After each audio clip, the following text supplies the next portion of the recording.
শুরু করছি আজকের বাউবি 12।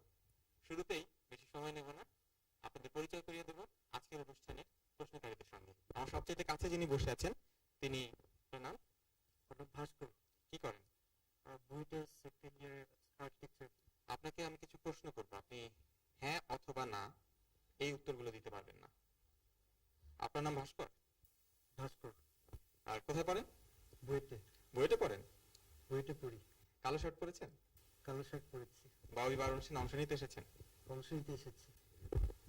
তিনি হ্যাঁ অথবা না কখনোই বলেন না, তাই তো? কখনোই হ্যাঁ অথবা না বলেন না। কখনো হ্যাঁ অথবা না। না, আপনার প্রশ্ন শেষ হয়ে গেছে। এখন আপনি হ্যাঁ অথবা না বলতে পারেন। আপনার পরে যিনি বসে আছেন? আমিও বুয়েটে পড়ি, সেকেন্ড ইয়ার স্থাপত্য অনুষদের ছাত্র। আপনারা দুজনে একই ক্লাসে পড়েন? জি। দুজনে আগেই কথা বলে এসেছেন প্রোগ্রামে, না এখানে এসে দেখা হলো? না, এখানে এসে দেখা হলো। এখানে এসে দেখা হলো। আপনার প্রিয় রং কি? আমার প্রিয় রং গোলাপি। গোলাপি রং কেন ভালো? পাঁচটা ভালো ভালো কথা বলেন। গোলাপি রঙের মধ্যে আসলে ভালো কিছু নেই। তবু আপনার ভালো লাগে? হ্যাঁ, ভালো লাগে। কেন ভালো লাগে? ভালো লাগে কারণ ছোটবেলায় গোলাপি পছন্দ করতাম। এখন তো বড় হয়ে গেছেন, এখন তো ছোট নেই। এখনো মানে ছোটবেলাটাকে পছন্দ করি, তো সেজন্য গোলাপি রঙও পছন্দ করি। ছোটবেলাটাকে পছন্দ করেন। ছোটবেলা আর কি কি পছন্দ করতেন? ছোটবেলায় যেমন ধরেন আজে বাজে জিনিস কুতকুত খেলতাম। আচ্ছা, আপনার নাম কিন্তু বলেননি। ও আচ্ছা, রিজওয়ানা ইসলাম। রিজওয়ানা ইসলাম। রিজওয়ানা ইসলাম, আপনারা একটু পরে পরিচিত হবেন যার সঙ্গে, তিনি হচ্ছেন ভাবনাকারী। আপনারা তৈরি হতে থাকুন। আমাদের আজকের অনুষ্ঠানের প্রথম ভাবনাকারী লাবণী। লাবণী এগিয়ে আসছেন আস্তে আস্তে, আরেকটু তাড়াতাড়ি আসতে হবে। লাবণী কি করেন? আমি যন্ত্রকৌশল বিভাগের তৃতীয় বর্ষে। আপনিও বুয়েটে পড়েন? আজকে কি এটা সবাই কথা বলে এসেছে? না, এখন এসে দেখো। এখনই এসে দেখা হলো। অঙ্ক খুব ভালো পারেন? পারি কোনো রকম। কোনো রকম। 100 টাকা দেখেছেন? দেখেছি। 100 টাকা দুজনের মধ্যে এমন ভাবে ভাগ করে দিন যাতে একজন আরেকজনের চেয়ে 1 টাকা বেশি পায়। কত হবে বলবো? হ্যাঁ। 49 এর একান্ন। হয়নি, 2 টাকা হয়। 49 থেকে 51 বিয়োগ করলে 2 টাকা হয়। আসলে 49 টাকা 50 পয়সা এবং 50 টাকা 50 পয়সা। আপনার ওইখানে বিষয় আছে।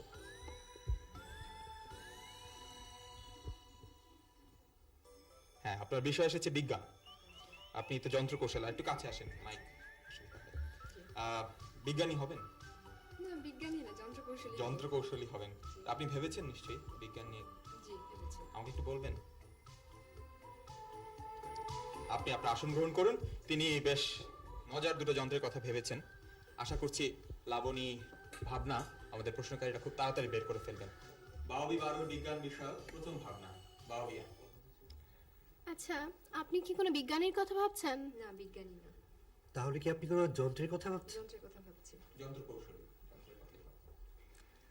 আচ্ছা, আপনি কি এমন কোনো যন্ত্রের কথা ভাবছেন যেটা হাতে নিয়ে ঘোরা যায়, মানে পোর্টেবল?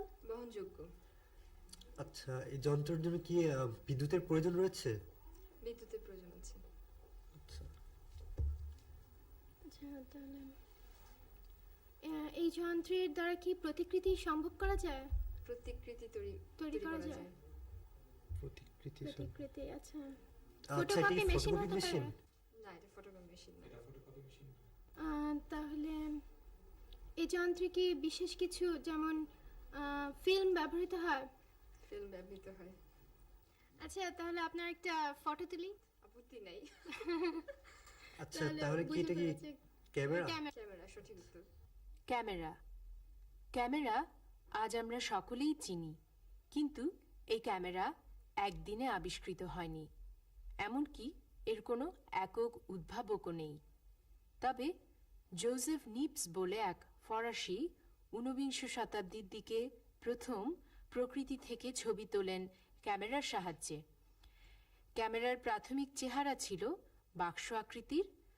কালের বিবর্তনের সাথে এর আকৃতিতে অনেক পরিবর্তন এসেছে কলা কৌশলেও। তবে ক্যামেরার মূল কৌশল রয়ে গেছে একই। লেন্সের মাধ্যমে আলো ফেলে নেগেটিভের উপর ছবি তৈরি হয়, যা প্রক্রিয়ার মাধ্যমে কাগজে বা সেলুলয়েডে পরিস্ফুটিত হয়। বহুল প্রচলিত 35 মিলিমিটার ফিল্মের ব্যবহার প্রথম শুরু হয় 1924 সালে। এখন স্টিল ক্যামেরা ছাড়াও আছে movie camera, Polaroid, video camera ইত্যাদি। আধুনিক পৃথিবীতে ক্যামেরা এখন একটি অপরিহার্য যন্ত্র। ক্যামেরা আসলে খুব কাজের জিনিস। আমাদের স্মৃতিকে ধরে রাখতে ক্যামেরা আমরা অনেকেই ব্যবহার করি। তাহলে চলুন চলে যায় আমাদের পরের ভাবনায়, বাওবি 12 বিজ্ঞান বিষয়ক দ্বিতীয় ভাবনা, বাওবি 1। আচ্ছা, এটা কি আপনি কোনো যন্ত্রের কথা ভাবছেন নাকি? যন্ত্র। আহ, এই যন্ত্রটা কি দৈনন্দিন কাজে ব্যবহৃত হয়? না, দৈনন্দিন কাজে ব্যবহৃত হয় না, গৃহস্থালী কাজে ব্যবহৃত হয় না। আচ্ছা, তাহলে আচ্ছা, এটা কি পোর্টেবল কোনো যন্ত্র? না, পোর্টেবল না। আচ্ছা, এই যন্ত্রটা কি আহ, পৃথিবীর মধ্যে আছে না পৃথিবীর বাইরে? পৃথিবীর মধ্যে নাই। মানে কোনো দেশে আছে? না, পৃথিবীর মধ্যে না থাকলে তো দেশেও থাকবে না। আচ্ছা, তাহলে পৃথিবীর বাইরে? পৃথিবীর তাহলে বাইরে। তো মহাশূন্য। মহাশূন্যের। মহাশূন্য, আচ্ছা। তা এই যন্ত্রটা কি রিসেন্টলি মেরামত করা হয়েছে? রিসেন্টলি মেরামত করা হয়েছে। এটি আমাদের দেশে কি ব্যবহৃত হয়? না, আমাদের দেশে ব্যবহৃত হয় না। আচ্ছা, এটা মেরামত করতে কোনো স্পেস শাটলের সাহায্য নেওয়া হয়েছিল? স্পেশাল সাহায্য ও, নেওয়া হয়েছে। তাহলে তো এটা নিশ্চয়ই হাবল টেলিস্কোপ। সঠিক উত্তর হাবল টেলিস্কোপ। আমাদের যন্ত্রকৌশলী পরপর দুটো যন্ত্রের কথা ভেবেছিলেন, তার দ্বিতীয় যন্ত্রটি ছিল হাবল টেলিস্কোপ। হাবল টেলিস্কোপ 1990 সালের এপ্রিল মাসে মহাশূন্যে স্থাপন করা হয়। হাবল টেলিস্কোপের কাজ ছিল মহাবিশ্বের বিভিন্ন প্রান্ত থেকে আসা আলোকরশ্মিকে বিশ্লেষণ করে এই বিশ্ব সৃষ্টির রহস্য খুঁজে বের করা। কিন্তু কিছুদিন পরে এই টেলিস্কোপের রিফ্লেক্টর বা প্রতিফলকে ত্রুটি দেখা দেয় এবং সেই ত্রুটি সারাতে কিছুদিন আগে স্পেস শাটেলে করে কিছু নভোচারী মহাশূন্যে গিয়েছিলেন। এখন হাবল টেলিস্কোপ স্পষ্ট ছবি দিচ্ছে এবং বিজ্ঞানীরা আশা করছেন এই ছবি থেকে তারা বিশ্লেষণ করে বের করতে পারবেন মহাবিশ্ব সৃষ্টির রহস্য। বাংলা বর্ণমালার কোন বর্ণটি মাত্রার নিচে লেখা হয় না? কখনোই লেখা হয় না। কখনোই লেখা হয় না। পারবেন না? পারছি না। পারছেন। তাহলে আমি বলে দিই চন্দ্রবিন্দু। আমাদের আজকের অনুষ্ঠানের দ্বিতীয় অতিথি জান্নাতুল ফেরদৌস। জান্নাতুল ফেরদৌস কি করেন? চাইল্ড ওয়েলফেয়ারে পড়েন, শিশুদের কল্যাণ। শিশুদের নিয়ে আপনাকে প্রশ্ন করলাম, গাড়ি দেখেছেন তো? একটা গাড়ি আপনি দেখলেন, সেই গাড়িটার সব যন্ত্রপাতি ঠিক আছে, সেটার সবকিছু ঠিক আছে, আপনি এমনকি একজন ইঞ্জিনিয়ারকে দিয়ে সেটা পরীক্ষা করালেন, তারপর গাড়িটা চলছে না, এটা কিভাবে সম্ভব? পারবেন না? গাড়িটাতে চালক নেই, সেই জন্য চলছে না। যাই হোক, এই প্রশ্নটি আমাদের পাঠিয়েছিলেন আসাদুজ্জামান। আসাদুজ্জামান, আপনাকে ধন্যবাদ। আপনি আপনার ঠিকানা দিতে মনে হয় ভুলে গেছেন। আপনার বিষয় এখানে আছে, বিষয় তুলে নিতে পারেন। আপনার বিষয় এসেছে কৃষি। কৃষির সাথে শিশু কল্যাণের সম্পর্ক আছে, খাবার। আপনি কিছু ভেবেছেন? আমাকে একটু বলবেন? আপনি আপনার আসন গ্রহণ করুন। কৃষি নিয়ে তিনি বেশ ভালোই দুটো জিনিস ভেবেছেন। আশা করছি আপনাদের খুঁজে বের করতে কষ্ট হবে, তাহলে আমাদের দর্শকদের অবশ্যই লাভ হবে। শুরু হচ্ছে বাওবি 12 কৃষি বিষয়ক প্রথম ভাবনা, বাওবি 1। আচ্ছা, আপনি কি কোনো কৃষি পণ্যের কথা ভাবছেন? না, কৃষি পণ্য না। আচ্ছা, এটা কি কৃষির কোনো উপকরণ? জি। এটা কি শুধু আমাদের দেশেই ব্যবহৃত হয় নাকি বাইরেও? সবখানেই হয়। এটা কি কৃষিকাজে ব্যবহৃত কোনো যন্ত্র? জি না। আচ্ছা, এটা কি মানুষের সৃষ্টি কিছু? না, প্রাকৃতিক। এটা কি কৃষিতে ব্যবহৃত সার? জি না। আচ্ছা, তাহলে এটা কি সব গাছেই থাকে, কিংবা এমন কিছু যেটা সব গাছের জন্য অপরিহার্য? জি। আচ্ছা, এটা তো কৃত্রিম না, প্রাকৃতিক। জি, প্রাকৃতিক। তাহলে এটা কি আচ্ছা, এটা কি বীজ হতে বীজ? পারে? আপনাদের ধারণা ঠিক। আচ্ছা, বীজ নিষিক্ত পরিপক্ক ডিম্বকোষকেই বীজ বলে। তবে গাছের যে কোনো অংশ, যেমন মূল, কাণ্ড, পাতা, কুঁড়ি প্রভৃতি, যার দ্বারাই বংশবৃদ্ধি করা সম্ভব, তাকেই কৃষি বীজ বলা যায়। সাধারণভাবে বীজ বলতে শস্য বীজ বোঝায়, যা ফসল থেকেই আহরণ করা হয়। ফসলের কিছু পরিমাণ কৃষক সংরক্ষণ করে রাখে পরবর্তী ফসল উৎপাদনে বীজ হিসেবে ব্যবহার করার জন্য। আমাদের দেশে বীজ সংরক্ষণ করার সময় এবং বাছাই করার সময় বেশিরভাগ ক্ষেত্রেই কোনো বৈজ্ঞানিক নিয়ম অনুসরণ করা হয় না, যে কারণে সঠিক বীজ বপন না করার ফলে কাঙ্ক্ষিত ফলন হয় না। একমাত্র সুস্থ বীজ থেকেই ভালো ফলন আসে। সম্প্রতি সরকার এ ব্যাপারে পদক্ষেপ নিয়েছেন। দেশে অনুষ্ঠিত হয়েছে বীজ মেলা।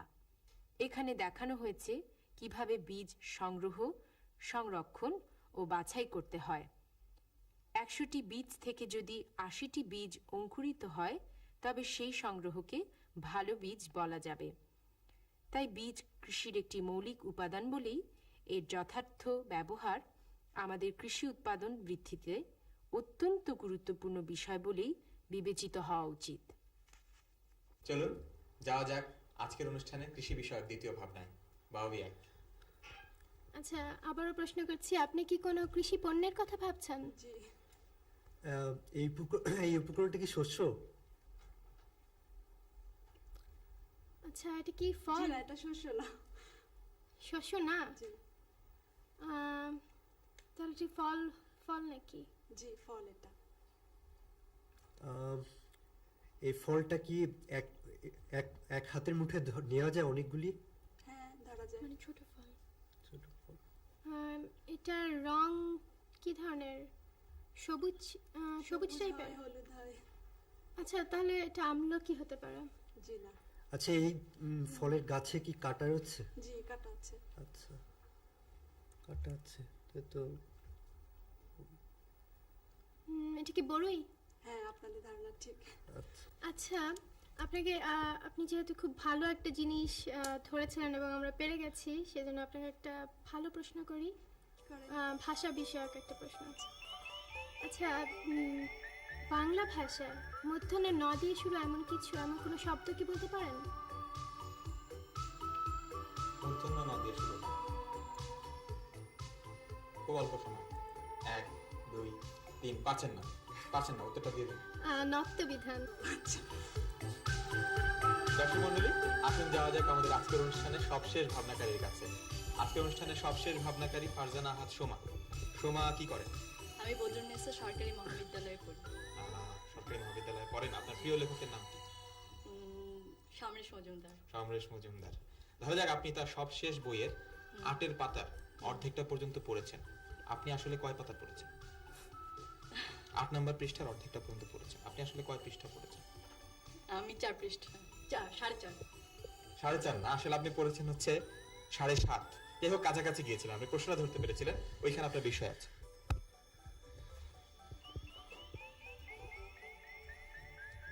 এদিকে আপনার বিষয় এসেছে পরিবেশ। পরিবেশ নিয়ে চিন্তা ভাবনা করেন? মোটামুটি ভাবে। পরিবেশের সমস্যাগুলো সম্পর্কে জানেন? হ্যাঁ তাও জানি। এই মুহূর্তে পরিবেশের সবচেয়ে ভয়াবহ সমস্যা কি? আহ, আচ্ছা, এটা আপনাকে ভাবতে বলা হয়নি। আপনি কি ভেবেছেন আমাকে একটু বলেন। আচ্ছা, তিনি ভেবেছেন খুব সাম্প্রতিক কিছু সমস্যা নিয়ে। আপনি আপনার আসন গ্রহণ করুন। আমি আপনাদের বলে দিয়েছি তিনি সাম্প্রতিক কিছু সমস্যা নিয়ে ভেবেছেন এবং আপনারা যা পড়েন তার সঙ্গে এটা সম্পর্ক আছে। শুরু হচ্ছে বাউবি 12 পরিবেশ বিষয়ক প্রথম ভাবনা। বাউবি 1। আপনি কি কোনো পরিবেশ বিষয়ক সমস্যার কথা ভাবছেন? হ্যাঁ আচ্ছা, এটা কি শহর বিষয়ক সমস্যা? মোটামুটি ভাবে বলতে পারেন। এটা কি মানুষের সৃষ্টি সমস্যা তাহলে? হ্যাঁ মানুষের সৃষ্টি। মানুষের পরিবেশের অধিকাংশ সমস্যাই মানুষের সৃষ্টি করে। আচ্ছা, এই সমস্যার ফলে জনস্বাস্থ্য কি হুমকির সম্মুখীন? হ্যাঁ অবশ্যই। আচ্ছা, তার মানে জনসংখ্যা বিষয়ক সমস্যা। ততটা না। আচ্ছা, এই সমস্যা কি আমাদের দেশে ব্যাপক আকারে রয়েছে? হ্যাঁ মোটামুটি ভাবে ব্যাপক আকারে রয়েছে। এটা কি শুধু আমাদের দেশেই সমস্যা নাকি? হ্যাঁ আম, শুধু আমাদের দেশেই হতে সমস্যা? পারে বাইরে। আচ্ছা, বাইরেও হতে পারে। তাহলে এটা কি নগর নগর পরিকল্পনা বিষয়ক কোনো হ্যাঁ, সমস্যা? হ্যাঁ। তো এটা আমাদেরই তাহলে কি এটা অপরিকল্পিত নগরায়নের সমস্যা? অপরিকল্পিত নগর আচ্ছা, সমস্যা। অপরিকল্পিত নগরায়ন সমস্যা। নগর একটি দেশের আধুনিক সুবিধা সম্পন্ন এলাকা, কিন্তু পরিকল্পিতভাবে নগরায়ন না হলে পরিবেশের ভারসাম্য নষ্ট হয়। নগর যত বড় হবে তত কৃষি জমি নষ্ট হবে, তত বৃদ্ধি পাবে জনসংখ্যার চাপ। পরিকল্পনাহীনভাবে নগরের পরিধি বাড়তে থাকলে ভৌত সুবিধাগুলো আর জনসমষ্টির চাহিদা পূরণ করতে পারে না। যানবাহনের সংখ্যা বৃদ্ধি পেলেও রাস্তাঘাটের অপ্রতুলতা যাতায়াত সমস্যাকে প্রকট করে তোলে। সেই সাথে আবাসিক সমস্যা, পানীয় জলের সমস্যা, পয় নিষ্কাশন, আবর্জনা অপসারণ, বিদ্যুৎ সরবরাহের অপর্যাপ্ততা, বিনোদন ব্যবস্থার স্বল্পতা ইত্যাদি সব মিলিয়ে নগর জীবন হয়ে ওঠে দুর্বিষহ। অর্থাৎ বহন করার ক্ষমতার চাইতে বেশি জনসংখ্যার চাপে নগর হয়ে ওঠে ঘনবসতিপূর্ণ, অপরিচ্ছন্ন এবং অস্বাস্থ্যকর। গড়ে ওঠে বস্তি। সামাজিক অবক্ষয় শুরু হয় নানা স্তরে। অবনতি হয় আইন শৃঙ্খলা পরিস্থিতির। অপরিকল্পিত নগরায়ন তাই পরিবেশের জন্য ক্ষতিকারক। দুজন প্রশ্নকারী স্থাপত্য বিষয়ে পড়ছেন, তাই তাদের জন্য বিষয়টা সহজ হয়ে গিয়েছিল। আশা করছি এর পরের যে ভাবনাটি সোমা ভেবেছেন এটি তারা অত সহজে বের করতে পারবেন না। দেখা যাক তারা সেটা পারেন কিনা। আচ্ছা, আমি প্রশ্ন শুরু করছি। আপনি কি আবারও পরিবেশের কোনো সমস্যা সম্পর্কে ভাবছেন? হ্যাঁ, এটা কি আমাদের দেশের কোনো সমস্যা? হ্যাঁ, আমাদের দেশের সমস্যা। আচ্ছা, এটা কি মানুষের সৃষ্টি কোনো সমস্যা? না, মানুষের সৃষ্টি না। আচ্ছা, এটা কি এই সমস্যাটা কি সারা বছরই পরিলক্ষিত হয়? না, সারা বছর না, কোনো কোনো সিজন ভ্যারি করে। ও আচ্ছা, তাহলে এটা মৌসুমি? হ্যাঁ, হতে পারে। এই সমস্যার সাথে মানুষের জীবনের কোনো সম্পর্ক রয়েছে? না। তবে এটা কি- জীবিকার সম্পর্ক আছে। জীবিকার সম্পর্ক? এই সমস্যা হলে জীবিকার ক্ষতি হয়। আচ্ছা, তো বর্ষাকালে কি এটা বেশি সমস্যাটা প্রকট হয়ে দেখা হ্যাঁ, দেয়? বর্ষাকালের প্রকটতা দেখা যায়। আচ্ছা, এটা কি সহজে রোধ করা যায় না, সমস্যাটা? খুব সহজে রোধ করা যাবে না। তাহলে এটা আচ্ছা, এটা কি নদীর সাথে কোনো সম্পর্ক আছে? হ্যাঁ, নদীর সাথে সম্পর্ক আছে। এবার নিশ্চয়ই খুব কাছাকাছি চলে গেছেন। মনে হচ্ছে, কিন্তু এটা কি নদী এটা কি ভাঙন? নদী ভাঙন? হ্যাঁ, নদী নদীর ভাঙন। সমস্যা। আচ্ছা, এবার আপনাকে আমি একটা মজার প্রশ্ন করব, কিন্তু তার আগে একটা ব্যক্তিগত প্রশ্ন করব। হ্যাঁ, বলো। আপনার জন্মদিন কোন মাসে? জুন। জুন মাসে? আচ্ছা, তো জন্মদিন বিষয়ে একটা প্রশ্ন করি। হ্যাঁ, করতে পারে। ধরুন একজন লোক পরপর 4 বার তার জন্মদিন পালন করলো, তবু তা দেখা গেল তার বয়স 16। তো আপনি কি মনে করেন এটা কিভাবে সম্ভব হলো? আবার বলো। সারা জীবনে সারা জীবনে? লিপ ইয়ার। এই ধাঁধাটির উত্তর ছিল লিপিয়ার। লিপিয়ারের ব্যাখ্যাটা হচ্ছে এইরকম যে কারো জন্মদিন যদি হয় ফেব্রুয়ারি মাসের 29 তারিখে, তাহলে প্রতি 4 বছর পর পর তার জন্মদিন একবার করে আসবে এবং পরপর 4 বার জন্মদিন করবার পর দেখা যাবে তার বয়স হয়েছে 16। তাহলে চলুন এই ধাঁধার উত্তরের সাথে সাথে আমরা আমাদের আজকের অনুষ্ঠান শেষ করি। আপনাদের সবাইকে শুভেচ্ছা এবং অভিনন্দন। খোদা হাফেজ।